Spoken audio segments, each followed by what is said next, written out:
Olá, meus amigos, um dia muito especial. Ontem nós batemos nosso recorde de fichas validadas no sistema do TSE. Foram 6.200 fichas, né? Isso. Um número, assim, assombroso. Um número assombroso. Não estava no nosso planejamento. A gente estava contando aí 3,5, 4. E sim, nessas de 2,5, 3,5, 4, a gente terminaria totalmente dentro do que a gente estava esperando, né? Lembrando que a gente estava terminando muito antes do que era o prazo estipulado pela legislação. Então, a gente está batendo recordes e recordes. E aí começaram a surgir as primeiras teorias conspiratórias a nosso respeito, né? O Antum, do Novos Clássicos, fez um post comentando, fazendo a pergunta: por que os bolsonaristas, que são muito maiores e mais ricos, não conseguiram e o MBL conseguiu? Né? O que o MBL tem que o bolsonarismo não tem? Essa é uma pergunta muito pertinente a se fazer nesse momento em que o bolsonarismo passa por uma crise, tá? Assim, eles racharam, vê se vai ser um dos temas da live, porque uma das coisas que a gente vai precisar tratar hoje é por que diabos eles tretaram entre eles?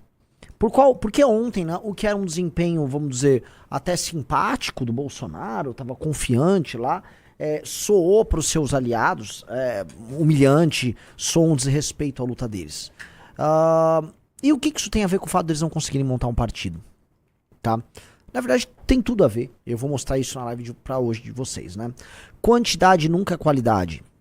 Quantidade nunca é qualidade. E esses caras adoram falar em civilização ocidental. Ai, o Ocidente. O Ocidente. Pois bem, se a gente olhar a história do dito Ocidente, tá? É a história dos homens que fundaram, eu tô falando em pré-história, os homens que fundaram o tal do dito Ocidente. A gente tá sempre falando na história de minorias muito organizadas, ou quase sempre falando na história de minorias muito organizadas que derrotaram maiorias estúpidas, tá? E assim, dos hititas indo pra Anatólia, dominando os povos locais, dos micênicos dominando outros povos ali na região da Grécia, até derrotando os minoicos,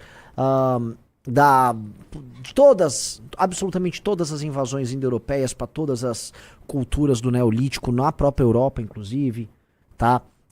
A gente vai pegar da resistência grega às invasões persas, a gente vai falar da invasão que os macedônios fizeram ao longo de toda a Ásia, tá? A gente pode falar, não digo da resistência romana, né, que aí já não era uma questão mais numérica, mas a gente pode falar da resistência de Pelágio contra os mouros, a história de uma minoria talentosa, corajosa e organizada diante de maiorias estúpidas e burras, em grande parte a história que a gente chama de Ocidente, né?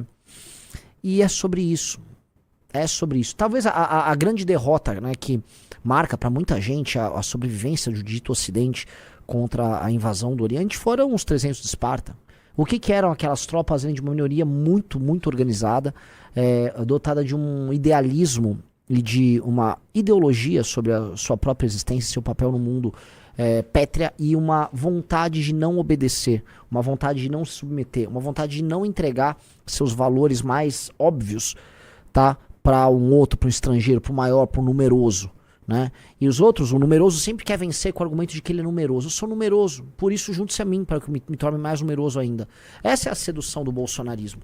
Essa é a sedução deles, né? Essa é a sedução de quem enxerga através da massificação, através de uma quase standardização, a transformação da direita num bando de idiota. Deus, pátria, família, liberdade! Repetição de jargões estúpidos. Tá? Elimina a individualidade, elimina a gana, elimina o brilho próprio, elimina o caminho diferente, tá? Que é isso, né? O bolsonarismo é sobre isso, é transformar todo mundo em um bando de iguais, toscos, tá? Uma massa de pessoas que almejam ser o Nicolas, que não tem coisa mais, vamos dizer, gororoba brasileira do que Nicolas Ferreira, né? Que tem todos os defeitos de um bom brasileiro comum, aí junta tudo num pack, a galera, é isso, esse é o caminho. Nós não vamos por esse caminho, nós nunca vamos por esse caminho, e nós conseguimos montar o partido, né? Nem de fato, ainda falta o julgamento. Obviamente já dá pra cravar pra todos vocês que as assinaturas a gente vai conseguir, e já, né, conseguiu de longe, então ter assinaturas não é mais sobre isso. Na verdade, nunca foi sobre isso. A gente anunciou no nosso congresso do ano passado que a gente já tinha as assinaturas para montar o partido no final do ano passado. E desde então, tudo que a gente vem coletando é muito mais por uma questão logística, ou seja, não vou ficar explicando, vou ficar dando luz para cego, mas é óbvio que em alguns lugares é mais fácil de entregar do que outros. Então, se eu focar, é mais fácil eu ter assinaturas sobrando, mas que eu entregue em lugares mais rápidos do que eu gastar dinheiro e tempo entregando em lugares mais difíceis. o que nos faria perder tempo, né? Então, é o barato que sai caro. Nós fizemos as contas certas e nós estamos batendo recorde atrás de recorde. E por que é recorde atrás de recorde? Primeiro que é o partido que está sendo montado, tá?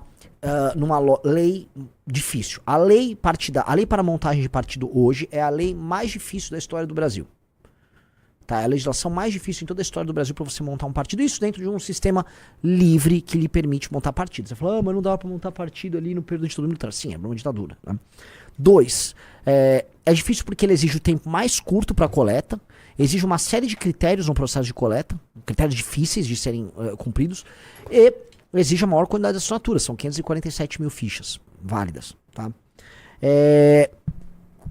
E nós fizemos isso sendo um grupo que muita gente fala, mas é um grupo minoritário, né, um grupo pequeno, e comparado, né, a, vamos dizer, agremiações que vinham de uma base grande. Por exemplo, o PSD do Kassab. O PSD do Kassab era o DEM, era o antigo PFL que virou o DEM, e aí ele pegou eles e fez um racha. Ele contava na época com governadores, prefeitos, dinheiro a dar com pau, tudo que você possa imaginar de amizades dentro e fora da máquina pública que estariam interessadíssimos em ter um partido do Centrão. Ou seja, o Kassab tinha tudo na mão e montou o partido dele.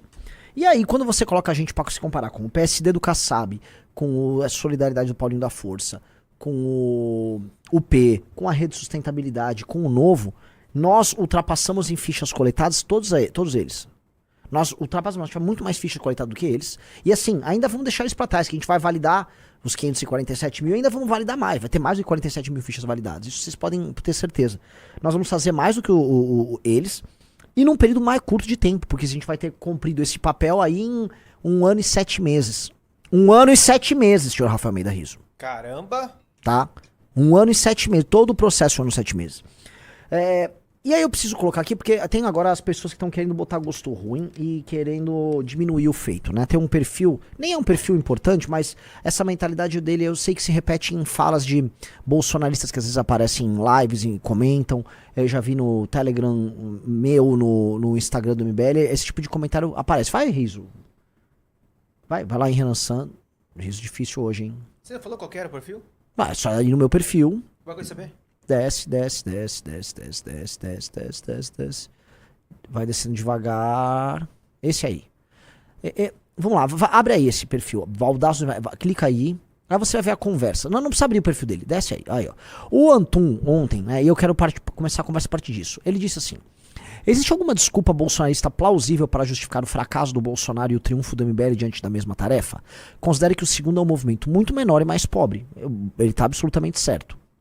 Aí esse perfil respondeu: ou foi a falta de tempo para poder disputar as eleições, ou esse processo aí é todo fraudulento. A Unidade Popular era completamente desconhecida e conseguiu um registro. O Antum disse: o P tinha expertise e capilaridade de classe universitária. Aí desce, aí esse perfil mandou: quer mais capilaridade que o Bolsonaro, que penetra em qualquer fim de mundo por aí? E qual a capilaridade do MBL? Não controla nenhum sindicato, universidade e a presença online não é das maiores. Aí o Antum: Bolsonaro igual desorganizado, MBL igual, você se surpreenderia. E ele prossegue: até acho o MBL bem organizado, mas não a nível de constituir um partido. A UP, a missão passarem os 5% das assinaturas é muito estranho. É isso que a gente é obrigado a ouvir, né? Veja só, um sujeito que usa um perfil falso, e ele repete esse tipo de opinião porque é o tipo de opinião de quem não consegue diminuir. Você já sabe aquela coisa, né? Eu tô lá, aparece uma balada, parece a Sydney Sweeney. Aí eu vou lá: quer um drink? Ela: não. Né? Sai fora daqui, o baianinho brasileiro, seu chicano aí, né? Vai me humilhar. Aí eu: porra, eu sou um brasileirinho, me trate bem. Beleza, me humilhou ali, né? Aí eu vou falar: nem queria. Aposto que quem pega deve estar pagando. Sabe aquela coisa? Foi lá e me deu uma humilhadinha. E eu vou lá e dizendo: nem queria. Aquelas tetas são mó feias. Não é? Né? E outra coisa, nós latinos, né, podemos fazer outras coisas. Vai diminuir. Vou ficar desdenhando em cima de algum preconceito que tem, né? Então vai ter um preconceito assim com nós latininhos, né? E eu, né, eu vejo aqui um cara com esse argumento meu bolsonarista desdenhando da nossa montagem, dando a entender que a montagem foi fraudulenta. E eu estou vendo pessoas vindo com esse argumento, né? Vamos lá, vou começar com isso. Primeira coisa, faz sentido grupos minoritários bem organizados conseguirem montar um partido e um grupo majoritariamente desorganizado não conseguir? Faz sentido demais. faz sentido demais. Porque ser gigantesco como é o bolsonarismo, não significa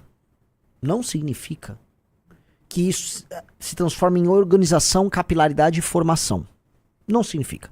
Isso só mostra, aliás, o quanto ser grande sem organização é muito pior do que ser pequeno muito organizado. Alguém pequeno e muito organizado vence alguém grande e desorganizado. Como eu dei o exemplo antes, tá?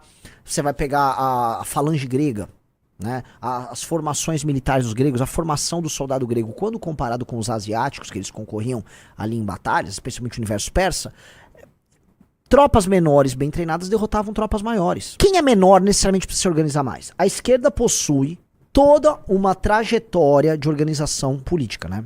A organização política, lógica, hierarquia, entendimento de missão, entendimento, visão histórica do que está fazendo.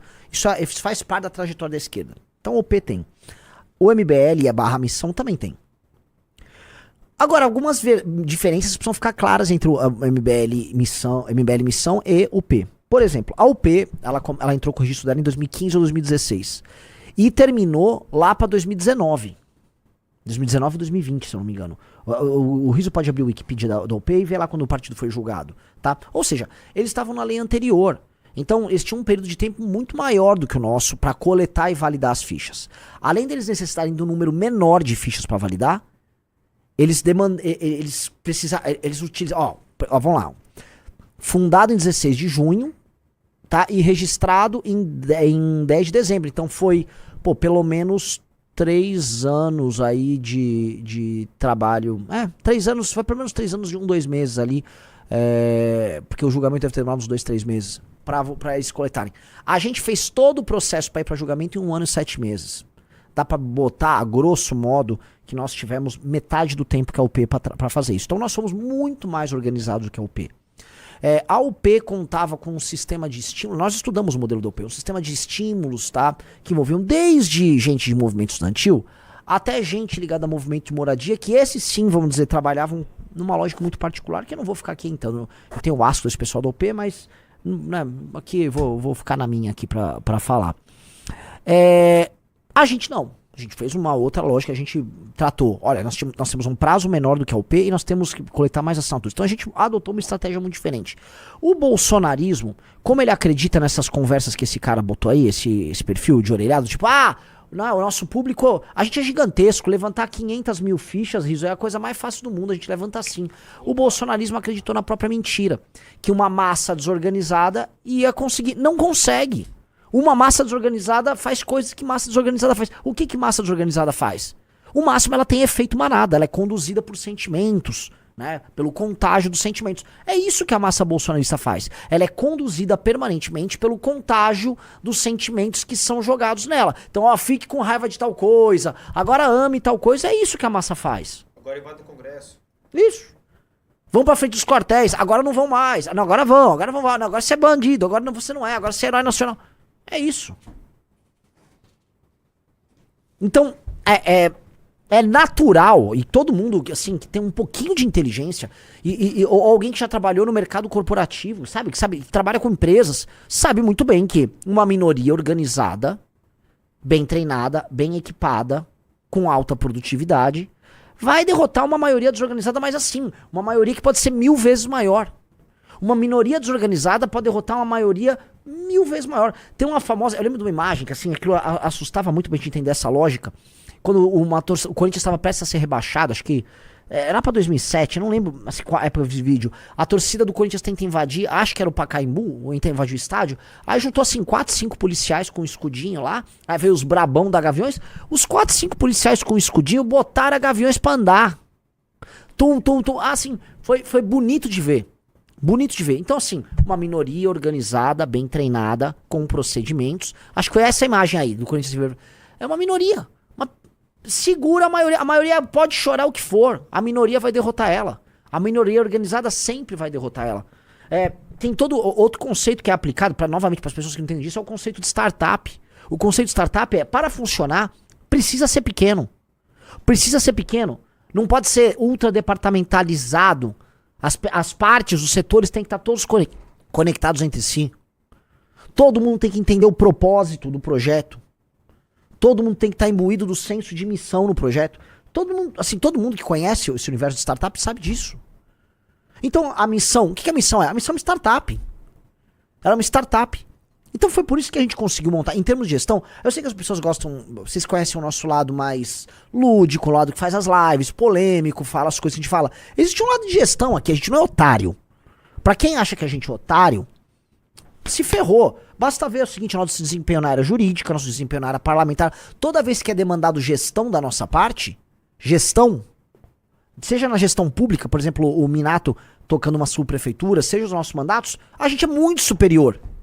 Então toda vez que demandam gestão, a gente entrega. Quando fala assim, ó, vocês vão liderar o processo de impeachment da Dilma Rousseff. Ah, é pra gente liderar? A classe política entendeu que é pra gente liderar, boa parte da população entendeu, a própria imprensa entendeu. O que é que nós fizemos? Nós entregamos o impeachment. Pronto. Porque teve um papel nosso que era muito maior do que organizar a manifestação. Era não deixar as manifestações irem pra um caminho errado, que o olavismo tava louco pra transformar aquilo em intervenção militar, que era aquela tese de retardado que o Olavo e aquela turma de retardados dele queria. Que o próprio Bolsonaro falou ontem. Sim. É a tese de retardado do Olavo de Carvalho, que não daria em nada. Ou o impeachment da Dilma. Nós conduzimos o impeachment. Nós fomos nos deputados e senadores, demos chega pra lá no PSDB. Eu lembro que os caras ficavam... o MBL está entregando a legitimidade das ruas pro PSDB. Não, seu imbecil. A gente quebrou o PSDB na época que o PSDB do Senado, que era o PSDB do Aécio, a gente quebrou as pernas deles, fizemos uma ruptura deles com a turma da Câmara. A Câmara queria o impeachment. E aí a gente dividiu tanto eles, na época inclusive o DEM. Rolou a gente fez um racha entre os dois ali, deu mais força para um bloco, o bloco venceu o outro bloco, junta todos eles, PMDB, a Solidariedade, montou um blocão, esse blocão engoliu todo mundo no impeachment. Porque é gestão, cara. A gente é mais capaz que os outros mesmo. E tá no nosso DNA, são anos sendo mais capaz. Aí é mais capaz pra fazer revista, monta aplicativo disso, aplicativo daquilo. As capacidades vão ficando claras. Então, julgar a gente só como doidinho, igual os caras falam, os meninos do MBL. Outro dia eu fui falar no Fala Glauber, né? Não, os meninos do MBL são meninos do Temer. Isso aí, cara, é assim, aquele famoso desdenho porque não consigo fazer igual. Desdenha porque não consegue fazer igual. Então, quem não consegue fazer vai desdenhar, que é igual esse perfil fica, né? Acho que o MBL é bem organizado, mas não a nível de construir um partido. Então você acha que nós roubamos as fichas? A UP e a missão passarem os 5% das assinaturas é muito estranho. Olha, é muito estranho se você é burro. Porque você nunca se debruçou pra entender como tocar um determinado processo. Isso é um processo de coleta. A gente sabe, precisamos de um número X de fichas, num determinado período de tempo, obedecendo às leis eleitorais nossas, contando com a quantidade X de militantes, com a quantidade Y de recursos, com a quantidade Z de tempo. E dentro dessa equação, nós vamos construir a fórmula perfeita. Fizemos coisas que os outros não fizeram. Nós fizemos coisas que os outros fizeram. Imagina, o Aliança pelo Brasil, ele sabendo que é 2 anos pra montar o partido, ele faz o registro, Riso, começa a contar os 2 anos e eles não sabiam como é que era a coleta. Eles não sabiam o que coletar. É coisa de retardado. Tipo assim, você tem um relógio que corre contra você. Aí você aperta o botão pra iniciar, né, aquele timer, né, corre ao contrário, plip, e você, ok, agora eu vou ver o que eu faço. Como você vai ver o que você faz agora? Aí eu vi argumentos dos caras assim, não, se eles quisessem eles teriam feito. Eles diziam, não, mentira, eles quiseram. Agora, você tem que ver os indicadores, né? Checar os indicadores, a gente teve a paciência de checar os indicadores deles. Fomos no cartório, fomos ver os processos, vamos ver a taxa de perda deles por cartório, perda por região, perfil de coleta por coletor. A gente checou tudo, metrificou tudo, botou em planilha, estudou. Falou, o método deles não funciona. Eles escolheram o método mais burro possível. Teve alguns lugares 85% de perda. Nossa. Imagina, a cada 10 fichas que você coleta, você perde 8. Aí não ia montar. Coletar 3 milhões Tanto de fichas pra dar certo. Não ia montar. Não ia montar. Né? Não, mas desistiram por causa da... Não, cara. É uma maioria desorganizada, amorfa e burra. Você acha que vai fazer o quê? Qual é a capacidade de gestão do Eduardo Bolsonaro, que queria montar o partido? Do presidente do partido, Jair Renan. Vocês sabem, né? O presidente do partido era o Jair Renan. Qual era a capacidade de gestão do mongoloide? Naquele período, o Jair Renan, vocês sabem o que ele estava fazendo? Ele estava com aquele rapaz que depois denunciou ele, conversando, né? E fazendo projetos. Era isso que o cara tá fazendo. Você imagina Aí eu pergunto pra você que é bolsonarista, que vem ficar botando gosto ruim que a gente tá conseguindo. Olha a tua turma, velho. Olha a tua turma. Olha o Eduardo Bolsonaro, vamos falar real. O Eduardo Bolsonaro, né, que é um dos caras que estava liderando a Aliança pelo Brasil. Já na época que ele liderava a Aliança pelo Brasil, ele já queria fugir para os Estados Unidos. Não só fugir por causa de treta. Não, naquela época não era. Ele queria morar nos Estados Unidos. Dizem por aí que ele já tinha propriedade nos Estados Unidos. Não sei se você sabe disso. Isso. Tem todos os. Ele já tinha casa, já queria se mudar. A esposa deslumbrada queria ir pra lá com a deslumbrada. Tava nesse naipe, vou me mudar pros Estados Unidos. Essa era a energia do Eduardo Bolsonaro. Tanto que, ainda em 2019, ele já queria ir pra embaixada do Brasil nos Estados Unidos. E já ir pra Washington. Então ele queria ir pra Washington, entendeu? Opa. Não conseguiu. Depois ele queria ser um representante da Secretaria de Relações Exteriores da Câmara. Apex, né? Não lembro da Apex, eu lembro da Secretaria de Relações Exteriores da Câmara, que aí o PL vetou. Botaram outra pessoa lá, e aí ele ficou putinho. Aí agora tô sendo perseguido e foi. Lógico que junta a fome com a vontade de comer. Né? Ele também tá com medo de ser preso porque ele tá arrolado lá e ele tá bem cheio de treta nesse processo do Xandão. Dito isso, ele foi pra mesma Washington que ele queria ir. Será que ele já tinha uma propriedade lá ou não? Não sei se não, tô falando besteira. Eu só tô comentando que assim, era esse o cara que queria montar um partido, o cara tava com a cabeça dele morar nos Estados Unidos. O Eduardo, cara, nunca teve vocação pra política, o Eduardo queria surfar, ouvir for fun, e ó, era isso que o Eduardo queria, cara, todo mundo sabe disso. Agora fica uns chongo, uns tosco. Não, o Eduardo é um nacionalista. Sério mesmo que vocês estão nessa? Sério mesmo que vão cair nesse papo que o Eduardo agora é um nacionalista, ele tem um discurso próprio? Porque a gente pegou o discurso, né? Só porque, sei lá, ele conversou com o Aldo Rebelo 2 vezes, eles, não, agora nós somos nacionalistas de direita, né? Nós ouvimos o Orbán. É sério esse papo? Vamos pegar um vazio, né? Um buraco negro, ele é um vazio total de matéria ali. Que merda! Que merda! Não, um cara botou nacionalista nos Estados Unidos, sim, porque os nossos nacionalistas, nossos guerreiros que ficam exalando coragem, todos eles fogem pra fora eles vão pra fora do Brasil lutar, eles estão lutando lá. Os nossos guerreiros estão sempre lutando fora do Brasil. Ficar aqui, aí é complicado, né? Aí esses que desdenham, tá? Então, aquele argumento ali desdenhando da gente, acho que ele é muito sintomático desse processo todo. Ficam agora com essa interrogação em que aquilo que eles chamam de MBL, que é um movimento que acabou, o MBL já era, o MBL acabou, se torna um elemento paradoxal, portanto um incômodo para as próprias crenças. Porque boa parte da crença deles é validado na ideia de que o MBL é um traidor. Nós somos um Judas. O traidor, portanto, como ele é traidor e minoritário, porque tudo que nós fazemos é mentiroso e que nós não compartilhamos da mesma fé que eles, que é a fé no Bolsonaro, naturalmente, ao expor a verdade que nós somos traidores, nós iremos desaparecer. E o Derrete MBL em 2019 foi sobre isso. Eles fizeram um cancelamento e acharam, ok, eles vão acabar igual a Joyce acabou.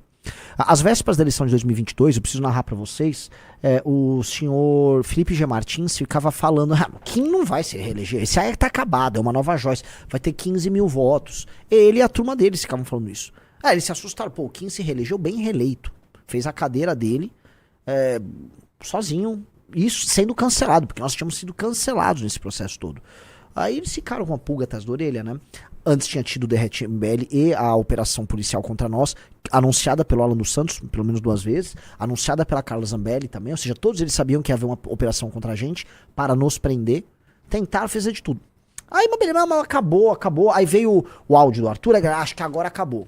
Né? O nome que era então o maior nome nosso, que era o Arthur, perdeu os direitos políticos, ficou todo atrapalhado, beleza, eles acharam que... E aí não acaba, e aí fica aquele incômodo, só que não vinha pra eles uma demonstração, tipo, não, esses caras estão de volta.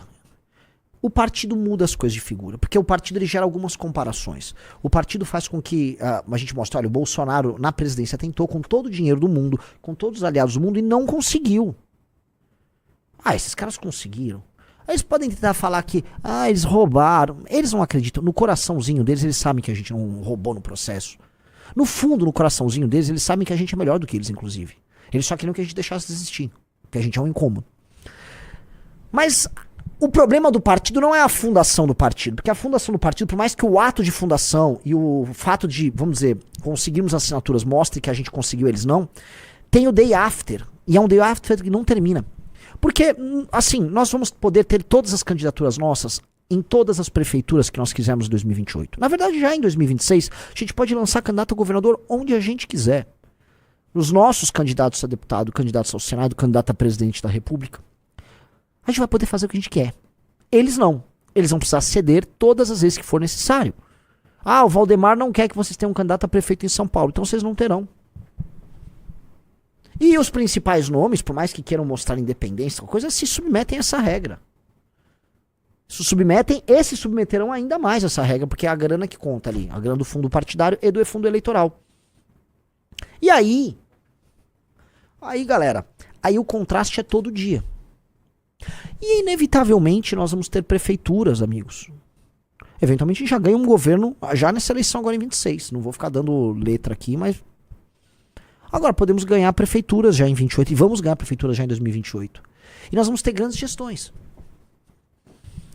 E esses prefeitos vão ficar famosos nacionalmente. E eles não vão conseguir evitar isso. Eles não vão conseguir evitar os deputados nossos já em 2026, né, 27, 28, fazendo grandes mandatos e gerando um contraste que o Kim já gera hoje. O Kim está sozinho. O Kim vai ter passado até o final da eleição de 2026 8 anos sozinho. Quando o Kim tiver uma equipe lá em Brasília, já parou pra pensar quando o Kim tiver deputados no plural junto com ele? Nossa. Não é? O contraste é muito grande. Imagina o Kim ou outros colegas dele no partido com o tempo de liderança que quiser. Com a presidência... Né? Imagina com a presença em todas as comissões. Nossa. Porque aí a gente vai poder botar deputado em todas as comissões. Obstruindo, fazendo cacete na Câmara dos Deputados. Então não vai ter mais aquela picaretagem de... Ai, não! Aprovaram não sei o que de forma simbólica, não deu pra votar. Não vai ter. Então, assim, vai haver um contraste. E aí o incômodo que eles estão tendo agora com o partido vai acontecer todo santo dia. Todo santo dia. E eu sei que pro grande público, né, por mais que a gente fale, fulano é do MBL, fulano é do MBL. Ah, não, mas o cara tá no União, o cara tá no PP. Não, o cara tá no Novo. Não, mas quando tiver na missão, assim, o cara da missão, o cara da onça. Até porque vai ser já o partido com a marca mais emblemática de todas. Você vai ter duas marcas emblemáticas na política brasileira. Um é o partido da estrelinha vermelha, que é o PT, que é o símbolo mais famoso da política brasileira. O outro vai ser a porra da onça preta e amarela. Você vai ter os dois maiores símbolos. E um é o número 13 e o outro será o número 14. Esses caras vão brigar. Esses caras serão as marcas. E aí o cara lá, eu sou do PL, não sei o quê. Aí vai ficar complicado. Aí vai ficar complicado. Então, assim, se tá ruim agora, pra você que é bolsonarista e que tá aí no seu negacionismo, cara, se prepare que vai ficar ainda pior. Vai ficar muito pior. O contraste só vai aumentar. Outra coisa, tá? O MBL, por mais que ele seja pobre comparado com o Bolsonaro ou o bolsonarismo, o MBL financeiramente vai muito bem, obrigado. E vai cada vez melhor. O dinheiro que a gente usa aqui não é usado... Porque os bolsonaristas dão 17 milhões em Pix pro Bolsonaro gastar com ele. Cara, cada centavo que entra pra cá é usado na operação. Tudo é reinvestido aqui. Absolutamente tudo é reinvestido na operação. Então, cara, é aquela coisa. Cada R$1 na nossa mão vale mais do que R$100 na mão deles. Cada R$1 na nossa mão vale... A gente faz um uso muito... Porque a gente aperta tudo, a gente é complicado, a gente é caxias pra pagar as coisas, a gente é chatinho. Então, cara, isso faz diferença. Porque a mesma mentalidade de pobre que a gente tinha quando a gente era um grupo que faturava, em termos de doação e venda de produtos, tá? 15, 20 mil reais lá em 2015. O Riso vai lembrar. Opa. Que a gente precisava ficar vendendo, embalando camiseta. A gente pagava as contas do escritório vendendo pichuleco. Ficava aquele cheiro de plástico pintado. Aquele cheiro horrível, dava dor de cabeça. A gente teve que embalar, pichular e colocar em caixinha e ficar disparando pras pessoas do Brasil porque a gente não tinha dinheiro. A mesma mentalidade pobre que a gente tinha naquela época a gente tem hoje. Mesma mentalidade pobre. A gente faz o oposto do Marçal. Uai, você tem que ter a mentalidade bilionária, bilhões Marçal. Bem a mentalidade... Não, nossa mentalidade de pobre. A mentalidade de judeu. Sacou? É economizar onde puder economizar o tempo todo. É economizar onde der. O cara economiza até no barbeiro, pô. Né? Então, onde eu posso, eu economizo, e vai ter que ser assim sempre. Vamos usar o dinheiro da maneira mais parcimoniosa possível. Sempre racionado. Então, você vai pegar, a gente vai fazer congresso no Paraná, todo congresso tem que se pagar e dar lucro. Então, se você é do Paraná, você compra ingresso pro evento, vai ser do cacete. Né? Vambora, todo congresso tem que dar lucro, a gente vai lá pra todo evento, leva nossas bugigangas, vamos vender nossos produtos, com o produto vendido, ajuda a fazer o próximo evento, e roda, e faz evento nacional, e é isso. Todo o dinheiro revertido na operação. É assim. É assim que tem que ser. É assim que tem que ser. E o partido, como é que vai ser disputado? Do mesmo jeito. Mesma lógica. O partido vai ser pensado assim, nós somos pobres. E nós vamos fazer o melhor possível com cada centavo que a gente tem pra concorrer com gente que administra fortunas e nem sabe pra onde o dinheiro tá indo. Nem sabe. Dinheiro assim, ó. Eu já vi como é que esses caras administram dinheiro deles. Assim, se são esses nossos concorrentes, eles estão fodidos. Tá? Porque assim, usam a malversação do dinheiro. Eu não tô falando de putaria que eles fazem com o dinheiro, porque tem também. Tô falando assim, como usam mal o dinheiro, como não sabem contratar as coisas, como não sabem contratar funcionário. Como não sabem gerir as equipes, sabe nada. São uns cu pra administrar. Então, assim, a gente vai, cara, a gente vai ganhar desses caras na gestão. É na gestão que a gente vai ganhar desses caras. Não só nas ideias, não só na qualidade do trabalho, não só no talento dos nossos oradores. Não, isso são os elementos políticos todos. Tô falando assim, tem gestão. Ontem, né, vocês devem ter assistido, alguém deve ter assistido aqui, Brasil e Paraguai. Eu assisti o jogo, já tinha assistido Brasil e Equador e tinha visto os jogos recentes que o Brasil perdia e empatava, os últimos jogos lá do Dorival. O Brasil tomou uma piaba da Argentina, depois acho que ele empatou, ganhou de alguém, assim, bem qualquer coisa. Cara, contra o Equador foi um 0x0 que o Brasil até encendeu alguma coisa, mas não foi grande coisa. Contra o Paraguai, nitidamente o Brasil jogou melhor. Ontem foi claramente um passo à frente que o Brasil deu. Os jogadores com uma vontade, eu nunca vi Rafinha, Vini Júnior, né, se matando ali como eles estavam. Aquela seleção apática já deu uma mudada, outra coisa. Pensou o técnico novo pensou a parte da frente de maneira inteligente. O que eu quero dizer? Pra mim, a seleção brasileira, eles têm jogadores de classe mundial. Rafinha, Rodrigo não jogou ontem, mas Rafinha, Vini Júnior, Rodrigo, Martinelli, Casemiro, o Alisson. Você tem caras ali que, vamos ser honestos, Riso, tirando o meio campo é fraco, o resto é seleção classe A. Em termos de elenco, o Brasil disputa a Copa do Mundo com Argentina, Espanha, etc. Em termos de elenco. Agora, o que falta é aquele 1, 2, 3%, tá? Que pega esses talentos e extrai o máximo deles. Esse 1, 2, 3% que faz a diferença pra você ganhar uma Copa. Que é o detalhe. O detalhe é a inteligência que dá, é a gestão que dá. Esse detalhe, tá? Se você tem se você vem de uma gestão muito ruim, ele não é só 3%, ele pode melhorar em 40%. É a inteligência. É isso que o Ancelotti deu. Ele começou a dar agora. O Brasil não tomou nenhum gol desde que o Ancelotti entrou, ele arrumou a defesa. E, cara, o time já jogou. Ele claramente impôs uma liderança e tá rolando um sistema, uma tentativa de um sistema novo de jogo. Não é que tá maravilhoso. Deu uma melhorada. Ele deu uma melhorada. Vocês perceberam a melhorada? A melhorada foi a melhorada de gestão. Os jogadores são os mesmos. A gestão sobre eles mudou. Ora, a gestão nossa vai fazer muita diferença nesse processo. Então, a nossa vitória sobre esses inimigos, no Centrão e tal, vai vir muito na gestão. Por isso que a própria administração do Partido Missão não vai ser assim, tipo, não, eu vou agora ter um diretório e tal, e aqui vai ser diferente. Não, cara, a gente vai ter cultura de métodos e processos, e esses métodos e processos vão ser parametrizados, porque não vai ser bagunça. Porque não vai ser bagunça. Porque não vai ter um cara, aqui no meu estado me alio com o PT ou com o Bolsonaro, aqui a missão é assim, não. A missão é uma só. Ninguém vai vir pra rachar a missão. Ninguém vai vir pra procurar missões diferentes do que a missão que nasceu pra ser. Ninguém vai vir pra isso. Então o nosso método é uno, não, por isso que não vai ter corrupção, não vai ter picaretagem na missão. Não vai ter nada disso. Vai ter um trabalho reto e direto. Vários partidos, durante o processo de montagem, precisam entender. Sabe o que eles fazem pra conseguir se montar? eles entregam diretórios para certos doadores, para certos aliados. Por exemplo, o cara quer montar um partido, aí ele chega para um deputado que já tá eleito, de outro partido que é forte, sei lá, em Goiás. Ó, cuida pra mim da montagem, bota uma grana, bota uns caras teu, aí o cara cuida. Aí o cara fica com o diretório de Goiás pra ele. Porque o que interessa, hoje os partidos, aí sim, eles são franquias. Por exemplo, você pega um partido do Centrão, você é um dirigente num estado desse partido, você tem a franquia dele. Aí realmente assim, você faz o que quiser, porque o que o partido quer é quantos deputados você vai fazer nesse estado. É uma lógica. Você monta uma federação de operadores regionais, esses caras têm que entregar um número X de deputados pra todo mundo pegar o fundo partidário eleitoral. Esse é o game. Não vai ser assim na missão. Não vai ser assim. Porque se for assim, acabou. Nós fracassamos. Vale o exemplo também que o cara citou da UP. A gente não tem dívida com nenhum doador, mas também com nenhum sindicato, com nenhuma universidade, né, com nenhum estudantil, nada. Muito verdade. Perfeito o que o Rizzo falou. Né? Ela falou, eles não tem capilaridade. Cara, é isso, não vai ter, a gente não deve nenhuma pra um sindicato, a gente não deve nada pra nenhuma associação, grupo, empresário, nada. Até porque, né, se tivessem vindo de boa fé e quisessem participar sem ficar exigindo coisa em troca, alguém poderia ser bem-vindo, eventualmente. Mas não teve ninguém. Nós fizemos isso sozinho. Fomos nós e só nós.